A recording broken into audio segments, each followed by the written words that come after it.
The Dennis Day Show returns to the air at this hour the first week in October. Remember, the Dennis Day Show beginning here October 7th. Presenting Joel McCrea in Tales of the Texas Rangers. On stage tonight, transcribed from Hollywood, another in NBC's parade of exciting half-hour presentations.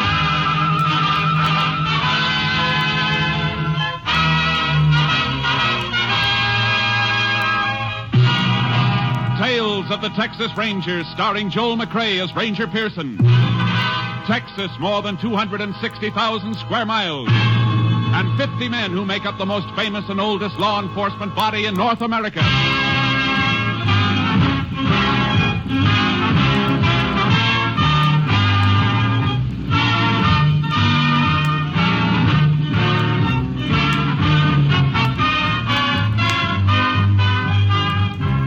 Now, from the files of the Texas Rangers come these stories based on fact. Only names, dates, and places are fictitious for obvious reasons. The events themselves are a matter of record.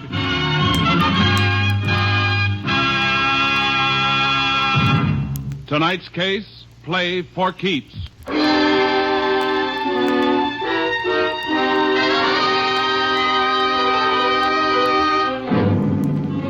At 5 minutes past midnight on December 12th, several years ago, Sheriff Bob Smithers of Bradshaw County, Texas, staged a raid on a gambling establishment located on a country road. But there were no patrons in the house, and the sheriff's face grew dark red as he and the local constable failed to find any evidence. There's nothing in the upstairs room either, Sheriff. You're sure of that, huh, Jim? Not even a deck of cards. See, Sheriff, like I told you, I quit the racket. Yet this is the fourth time this year you rousted me out of bed. I know you're operating, Walton, and I'm going to get you for it. You're not going to milk the citizens of this county, not while I'm sheriff. Look, Sheriff, this happens to be my house. Warrant or no warrant, you finished your business here. How about getting out? I guess we might as well go, Sheriff. No, Jim. We're going to stay a minute. I want to talk to Walton, and you. About what? I was sure of this raid tonight, Jim. Dead sure. Just like I've been sure the last 3 times, because only you and me ever knew about them. I didn't tell nobody but you, Jim. You, the constable.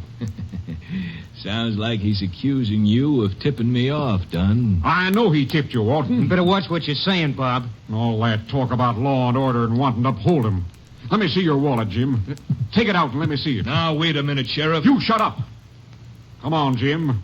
I want to see if you're carrying the kind of money an honest man gets for being a peace officer. What I carry on me is my own business. Why, you cheap 2-bit snake. Nothing cheap about a few hundred once in a while. Be smart, Sheriff. Get a few for yourself. Why don't you listen to him, Sheriff? He's talking sense. Come on, both of you. I'm taking you in. You can't make anything stick. Maybe not. But I'm going to make this county too hot for both of you. I'm going to run you out of it. Keep your hands off me, Sheriff. You're under arrest. Grab him, Walton. I got it. Now, just hold him, fool, while I get his gun. I got it. There. Now. Dunn, you killed him. No, you killed him. You grabbed his gun and killed him. He was after you, Walton. I got a gun of my own, and I'm the constable. You set me up for a frame? Not necessarily, Walton. It's up to you. His body could be moved out of here. What's your play? What do you want? No more chicken mash. 50% of your take, and you can go right on operating. With him dead, you crazy fool? You're forgetting something, Walton. I'm top dog now, and investigating this murder will be my job until a new sheriff is appointed. But I don't think I'm going to be able to solve it.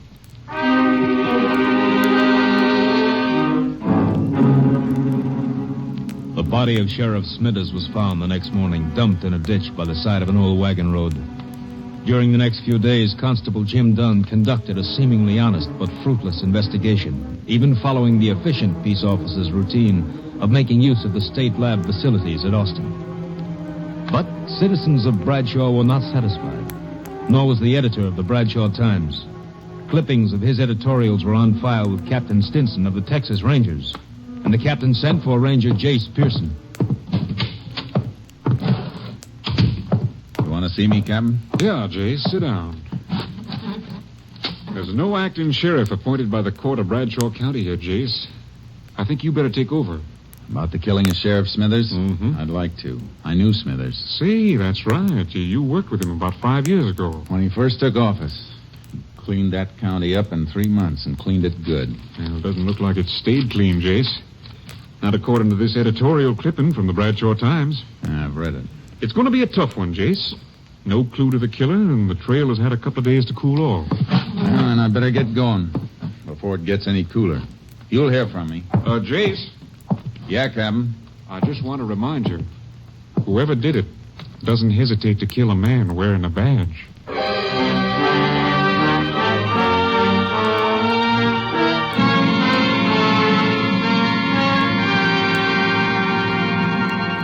I reached Bradshaw in the early morning. The town was waking up, and the Bradshaw Times was turning out its bi-weekly edition. I went in to see the editor, Frank Carlin. So you read my editorials, huh? Well, I'm glad to know somebody's reading. Yeah, you got readers, all right. People been clipping them out and mailing them into our headquarters. Yeah, I guess there's always a handful of people to hold out. Wonder what the world would do without them. Everybody was so burned the day of the killing. Then in 48 hours, they want to forget it. Yeah, it's always that way. How about the constable, Jim Dunn? Oh, he's all right, I guess. But he's only been constable for a year. He just doesn't have the experience. It'll take the court a couple more days to decide on a new sheriff. I better knock out a story on you Rangers coming in. Might wake the people up again. I'd rather you didn't, Mr. Carlin. I'll be around, and they'll know soon enough. Oh, see what you mean. Want me to lay off the editorials for a while? If you don't mind. You know, the sheriff and I are on different sides of the fence politically, but he was an honest man, and I liked him. I got a headline back there, all set and gathering dust. It says, Sheriff's Killer Caught. Ranger, give me a chance to use it.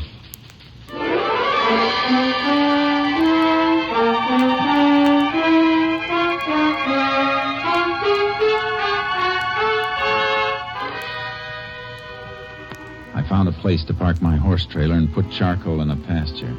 Then I headed for the constable's office and met Constable Jim Dunn. Here are all the reports in my investigations, Ranger. You think I haven't done a good job, maybe those will change your mind. I even checked ballistics with the Austin lab. My being here isn't a criticism of you, Mr. Dunn. I'm here because I was sent until a new sheriff is appointed and to give you help. I've done everything possible. I've questioned almost 100 people. I've checked alibis on more than a dozen possible suspects. It's all there. Yeah. Everything's here. Everything except the murderer. And that's the only thing I'm interested in seeing, Mr. Dunn. A little cooperation between us might clean it up. I'm sorry I blew, Ranger. It's been getting under my skin. This murder could have been committed by anybody. Some bum from a hobo jungle, some drunk, anybody. We can't arrest anybody. We've got to arrest somebody. Somebody definite. Now, exactly where was the body found? Old wagon road bypasses town about 2 miles north. Is it fit for a car? Yeah, but you got to go roundabout to get to it. Almost 11 miles.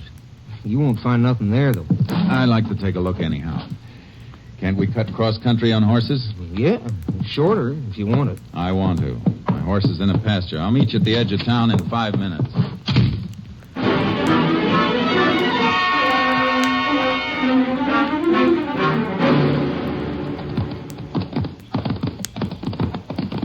The body was found just a little further on. You can see the road now.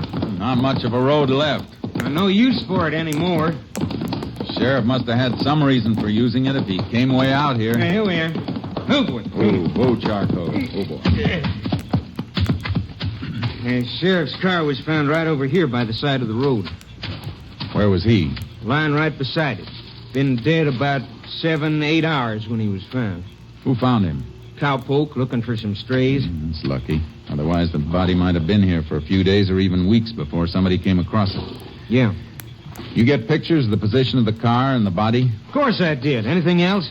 Yeah, any exhibits, casts of footprints, anything like that? No. When I got the call, I brought a bunch of men out with me. I was excited, and I didn't think to stop them from tramping around. I can see why you'd be upset. Well, if there was anything to find, it's a cinch it isn't here now. Weather would have wiped it out if your men hadn't. You want to go back to town? Yeah. I want to look at the car. Get up. Get up. Get up. How about the exhibits from the sheriff's body? I sent the bullets and the gun in. Your lab checked it. Verified it was the sheriff's own gun. I'm talking about the clothes he was wearing. You got those, haven't you? Sure I got them. I got all the evidence there was. You should have sent it all in. I want to look at that stuff, too. Well, let's step it up. Come on, Charlie.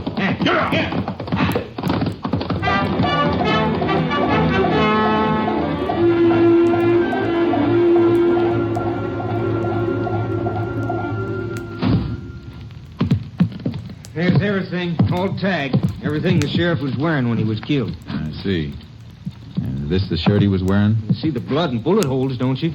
Yeah. How come your lab didn't find any prints on the gun when I sent it in? Didn't even have the sheriff's own prints. It was wiped clean. Well, this is kind of odd. What? Well, the sheriff was shot twice, and they dug one slug out of him. The other one passed clean through. Yeah, according to the coroner's report, one slug hit his collarbone. That stopped it. Yeah, that's what I mean. The course of the bullets. Both shots fired into the left side, just above the kidney. But the one that came through came out the right side of his shirt collar here, right through his neck. What about it? It's a funny course for a bullet to take, unless the man who fired the gun was lying down and fired up at the sheriff. Yeah, that's what I figured, too. They must have had a fight for the gun. He got it, but the sheriff knocked him down and... No, that isn't the way it happened. How do you know? Because the sheriff wouldn't half turn his back on a man who'd just taken his gun. Besides, these powder burns show the gun was being held right against the shirt when it was fired. What do you think happened then? Well, the sheriff must have been in some position where he was bent over forward, which he wouldn't be unless somebody was holding him in that position. Here, stand in front of me for a minute. Now, your back toward me. What are you going to do? Slip one hand under your arms and then up behind your head in a half Nelson and twist your other arm behind you in an arm lock. Then bend you over forward like this. The sheriff was held like I'm holding you now. The bullets were pumped into him. See what I mean? That's just a guess. It's a guess I'm going to back up. And if the sheriff was held in a half Nelson and an arm lock, it tells us something else. That there were two men in on the murder, unless the killer had three hands and used the third one to fire the gun. That's pretty smart figuring, Ranger. Only because it's the kind of figuring I've been doing for a long time. These the photos that were taken at the scene? Yeah, the sheriff's body and the car. The car, the body moved any before these were taken? Nope. Car was right there, with the sheriff flat on his face beside it. And less than 2 feet away from it. His right side toward the car. Yeah. The bullet that passed through the sheriff came out on his right side. That means it should have hit the car. But there's no mark. I don't see that helps us any. It helps plenty, Dunn. It tells us the sheriff wasn't killed out there. He was killed someplace else and brought out there.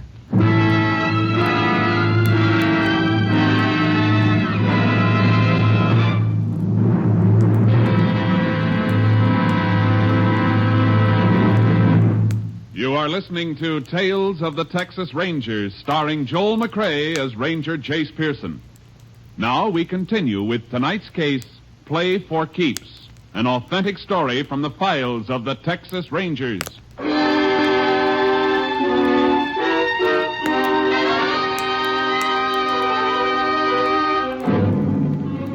I knew that Sheriff Smithers had been killed by two men, that his body had been moved after the killing, but it wasn't nearly enough. It was evening before I figured out my next move, a move I didn't like to make.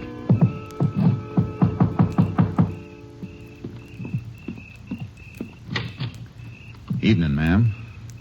Remember me? Why, it's Jace Pearson, isn't it? Yes, ma'am. Been a long time, Mrs. Smithers. Oh, come in, Jace. Come in. I suppose you know about Bob. Yes, ma'am. And that's why I'm down here. I came by to pay my respects. Funny thing. First time Bob brought you through that door, I never reckoned you might be back someday, looking for a man who killed him. I wish it could have been for another reason, ma'am. But Bob kept things working so well here, there seldom was any reason for a ranger to come visiting in Bradshaw County. I know how you fellas keep working along. Can I offer you a bite to eat? Please, Jace. Well, that'd be real fine, Miss Smithers. I knew it might help her and me if she could keep a little busy with her hands doing woman things in the kitchen. And I tried to eat, but kept remembering the man who'd sat across this same table from me 5 years before. Big, honest, stubborn, and unafraid. It's mighty nice of you to stop by, Jace. Bob would have been happy to see you sitting here again. He always said a man with a good appetite was right with the world. Ma'am, I guess Jim Dunn has already asked you, but do you have any ideas about who might have killed Bob? Oh, no. Everything went so well for a few years. All I know is the last year or so, Bob was upset about gambling. He after anybody in particular? A man named Walton, Lou Walton, has a big house on the South Road out of town. Bob always said it was a gambling house, but he could never catch Walton. You mean he raided the place? A couple of times. Last time was the night he was killed. Dunn didn't tell me about that. Bob was killed after he left there. Walton's, I mean. Dunn said they didn't find anything, so Bob started back for town. But he never got home. Mrs. Smithers, I have to ask a favor. A favor I don't like to ask. I want to help, Jace, every way I can. I want your permission to have Bob's body exhumed for further examination. Is it necessary? I'm not satisfied with the examination that was made here. All right, Jace. I'd like to have a more thorough examination made for headquarters. I'm sending them the clothes Bob was wearing for lab check, and I don't want anybody to know about it for now. All right. You're going to get him, aren't you, Jace? I'm going to try awful hard, ma'am.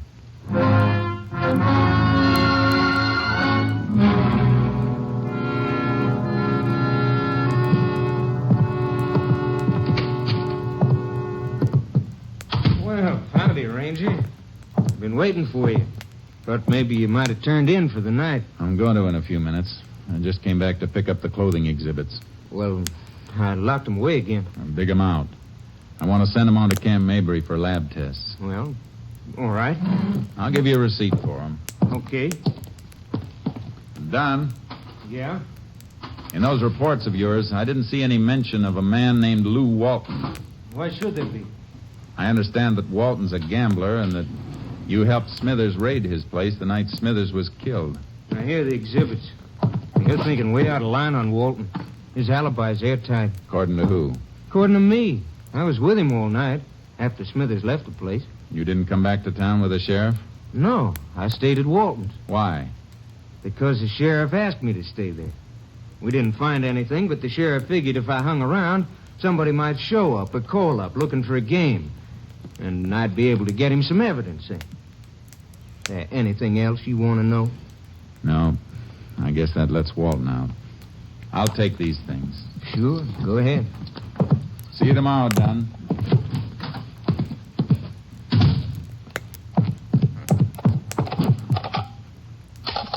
Number, please. Oak Hill, 243. Moment, please.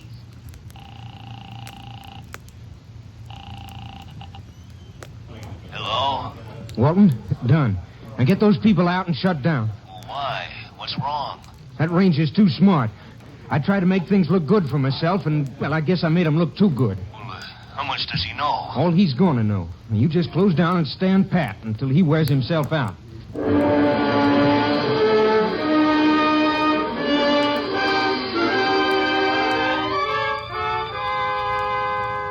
The sheriff's body was dug up and the examiner's report sent on to Austin. Headquarters also had the exhibits I'd gotten from Dunn. By late afternoon of the next day, Captain Stinson telephoned me long distance. Got a complete report from the lab, Jace. Go ahead, Captain. You were right about the position of the body when the shots were fired. Autopsy report shows the organs were pierced in a manner that'd be possible only if the sheriff were bent over forward. Good. Anything else? Yeah, that shirt you sent up. Lab thinks Smithers was killed indoors. Why? Some lint stuck to the blood and held when it dried. Analysis indicates it comes from a fabric used in expensive carpeting. Violet color. Thanks, Captain. That may be enough to wind this up.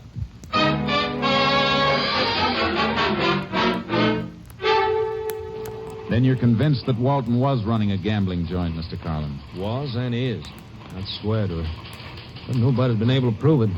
You know how suckers are. They lose their shirts and keep their mouths shut. Think they're in on a smart thing, and they help the racketeers to cover up. Then Walton must have been tipped off that he was being raided. Part of the racket. They pay off and get tipped off. You ever been in Walton's house? No. You know anybody who has been there? Well, it's no secret the newspaper man gamble more's good for him. My linotype man plays horses, I know. Pete. I'll be there in a minute. Howdy, Ranger. Howdy. Pete, you ever been in Lou Walton's place? Oh, come on, now don't stall. Tell her, Ranger. It's important. Well, yeah, I've been there once or twice. I only want to know one thing. You notice any carpeting in the house? Carpeting? Oh, sure. The house is like a palace. Wall-to-wall carpet all over the place. What color? Well, it's a kind of a purple, I'd say. How about saying violet? Yeah, I guess that's what it's called. You got something, Ranger? Yeah. I'm going to wake up the nearest judge and get a search warrant for Walton. You better brush the dust off that headline you told me about. I think you're going to get a chance to use it.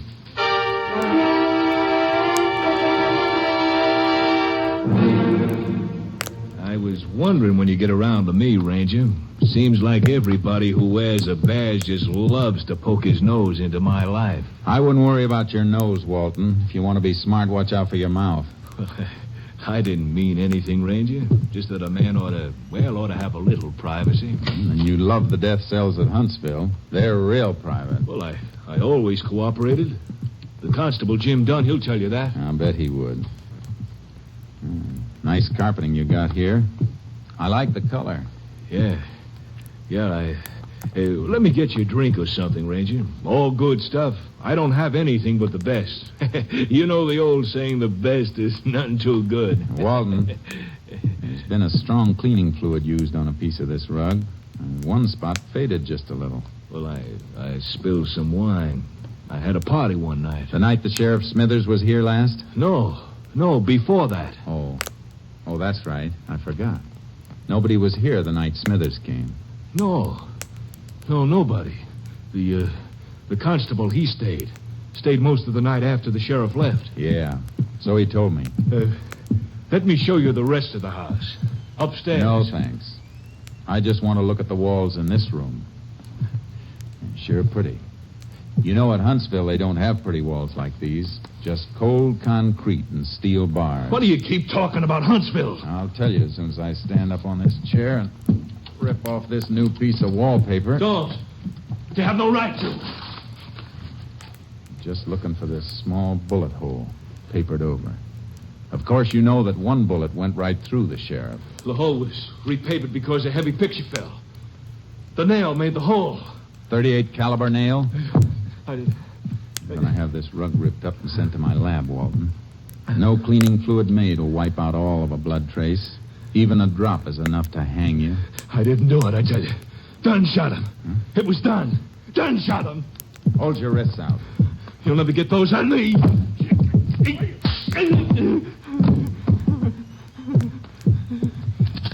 You bet wrong this time, gambler. Now get up. I'm taking you in.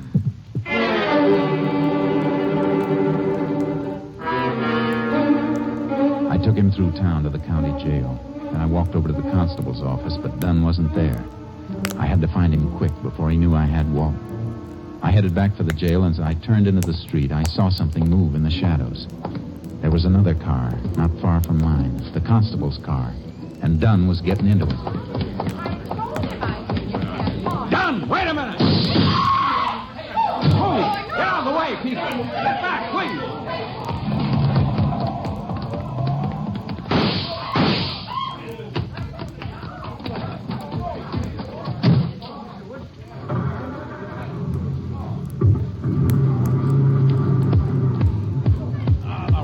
Punctured my tires. Unit 10 to KTXA. Unit 10 to KTXA. KTXA to Unit 10. Go ahead, Unit 10. Unit 10 convinced Constable Jim Dunn is subject sought in killing of Sheriff Smithers, Bradshaw County. Attempting getaway headed north on State Highway 19 from Bradshaw. Alert Highway Patrol and all units for complete roadblock of area. Order no further radio communication. Subject in Constable's marked car equipped with shortwave receiver. Will do, Unit 10. Unit 10's car out of commission. Will attempt to commandeer another car for pursuit. Unit 10, 10-4.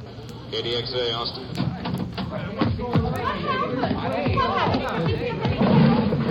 Step out of the way, please. Step back, please. Step back. Come on, Charcoal. Let's hope Dunn heard that call. Come on, get up. Get up! Get up, Charcoal! Come on! Get up!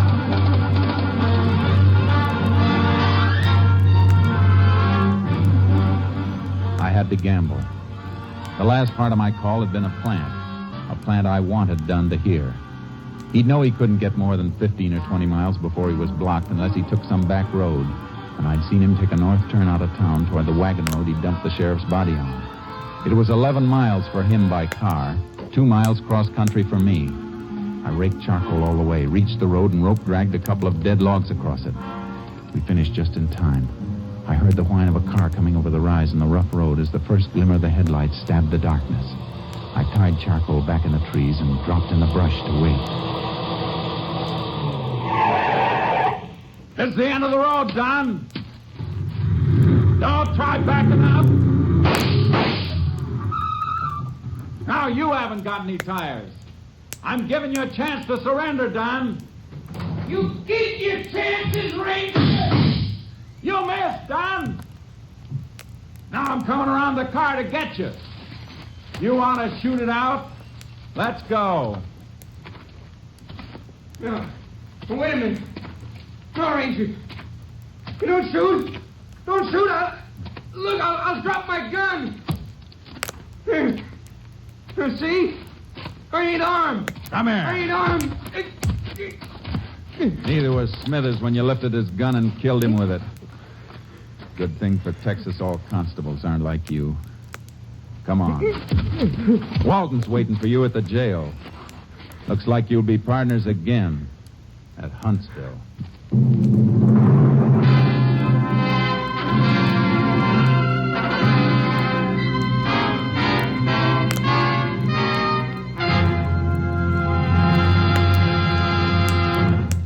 The following week, the headlines of the Bradshaw Times read, Sheriff Killers Caught. Though Jim Dunn protested his innocence, Lou Walton's confession and evidence submitted by the Rangers convinced the court of Dunn's guilt. Both were sentenced to life imprisonment at Huntsville.